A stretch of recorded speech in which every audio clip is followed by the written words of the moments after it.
What's up, everybody? I'm Rob Gill with Epic Insurance Services, and I'm here with Carolyn DeSena. Today, we're going to talk about why is estate planning important and to make sure you do not let the government become your partner.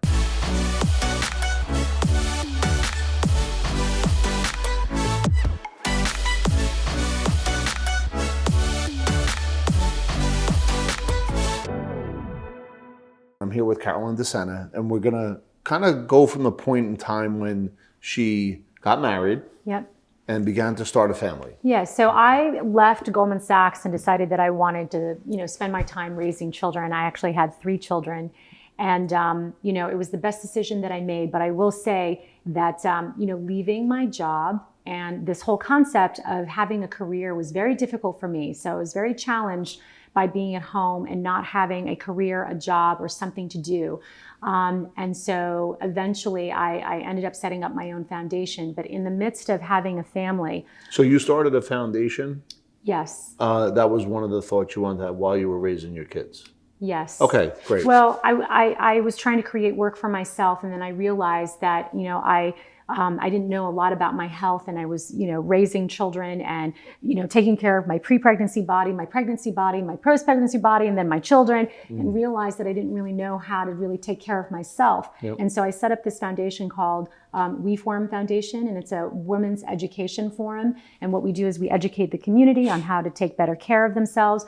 And we also raise funds specifically for free programs and services that are targeted to underserved communities.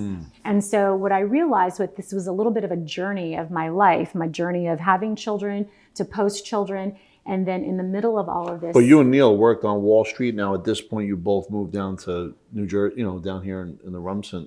Yes. Yes. Was he still in the city or was he local? No, he was local. And I think I came home one day and I said, babe, you're not done. I think he was 42 or 40 something years old. And I said, you're just not done yet. You really need to, you've got so much to offer the world. You're not done. What are you going to do? And that's when he went on his search. Again, the universe gave everything to him. It was right in front of his face. It was just a matter of taking that moment and that opportunity to seize upon it. And he did, and he set up his own company called Senna Hill Partners, and it's a fintech firm. And he's really one of the leading, founders of, he's a notable name in the fintech industry. And both you and Neil are the rare exception of people that could retire early based on economic success. And Yes. at that point, it wasn't about money; it was about purpose. I'm assuming. Yes. Not just sitting around the house staring at each other. Absolutely. It was about purpose, and it was about your ability, your desire, and your passion. My husband always said, you don't go after money, you go after what you love. If you do what you love, the money and everything else, happiness, it will come, but go after, do what you love to do. Yep. And what he loved to do was working on Wall Street and being in the business the way that he was, that got him up every day. I mean, that was his second family. He was a family man first and foremost, but that was his second family. You're achieving financial success. You have attorneys, you have accountants that are Yes. in your world.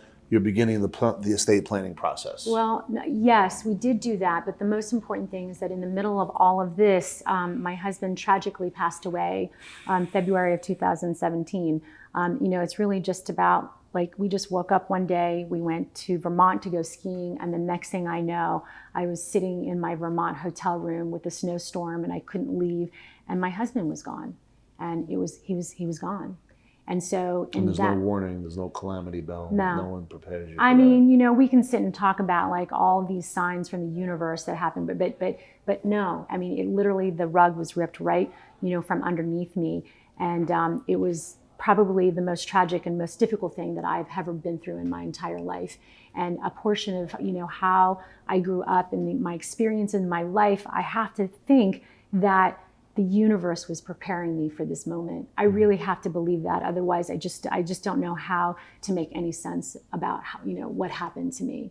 But in talking about the estate planning, thankfully, my husband and I, did a lot of work with our banker, our accountant, our lawyer. Wow. We were very thoughtful about how we set up, our will, and very thoughtful in terms of how we would set up and structure our estate so that our children would be able to benefit the most. You understand? You know what I mean? So had to set up, we had to set up trusts and everything else, and think about life insurance. And this, if you don't mind, in the space of those trusts, that allows the money generationally to not only go to your children, but eventually their children. Correct. if it's done the right way. Correct. And as you build this wealth, and there's stories of people that didn't have proper planning in place, Correct. that all of a sudden the government will get a piece of that if it's not done the right way. Absolutely. I mean, you really have to think about, how you want to leave your money, and, there's skipping generation types of things that you can think about. There are trusts that you can set up, and it really depends on how much money, you have to leave behind, but the other important thing is life insurance. One of the things that bothered me throughout this whole process is, or not during the process, it was more about what happened after. So I woke up and I literally thought that I was broke. I thought that I didn't have any money. I wasn't prepared for this.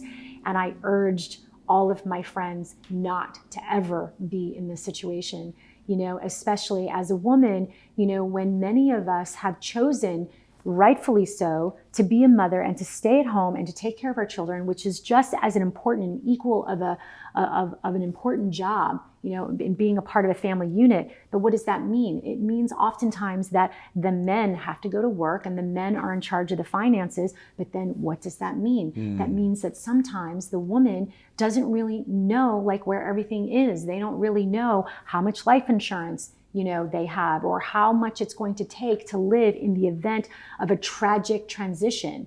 These transitions could be death, divorce, disability. Yep. I mean, Lawsuit. Anything. Massive lawsuit. And you have to be prepared. And I urged all my friends to know all I had to search for all my passwords, and so that, we did not do. So can we stop? So just think, folks, we're talking about proper planning. We're talking about getting hit with something that you're not expecting it to happen, and 3 days later you got to find all the passwords.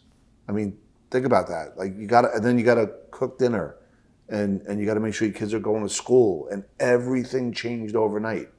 And it sounds like to me, Carolyn and Neil had a great team around them to trust and be able to put these things together. And I think, to speak to the good folks out there, the importance of being able to have all your trusted advisors on the same page for the benefit of the husband and wife, the family, the business. Absolutely. So that it could continue to thrive and Absolutely. So we all had to work together to come up with, a proper plan.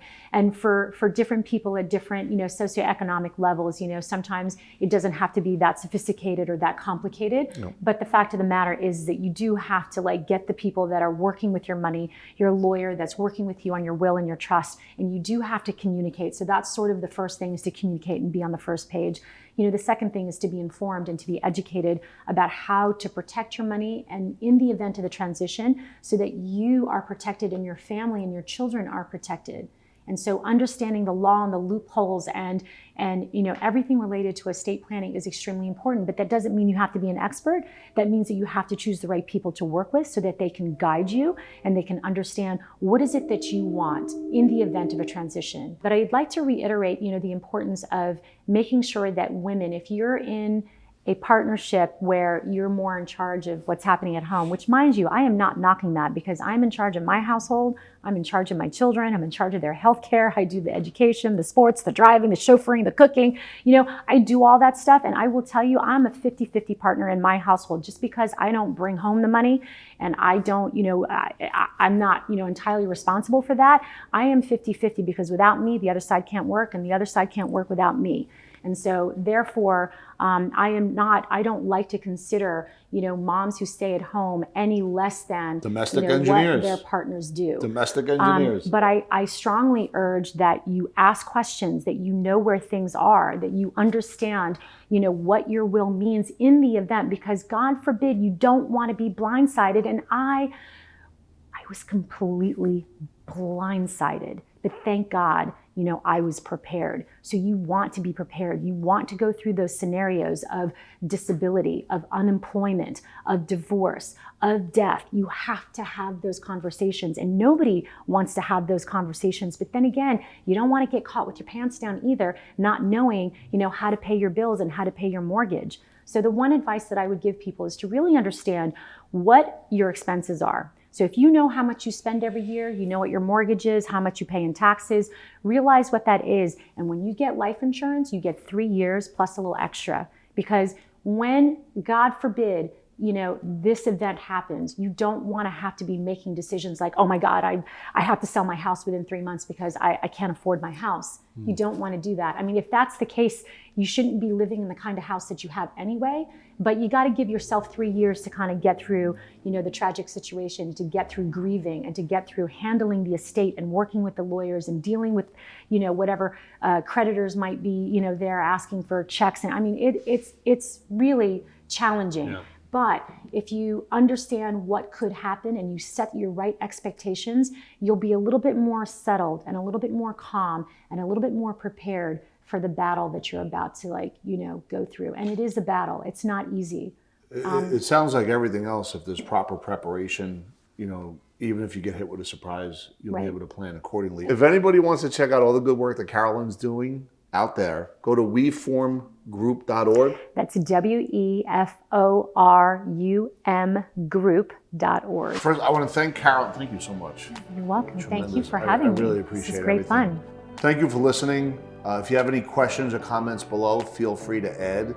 And if you want to have a specific question, not only will we answer it, but we'll do a video for it as well.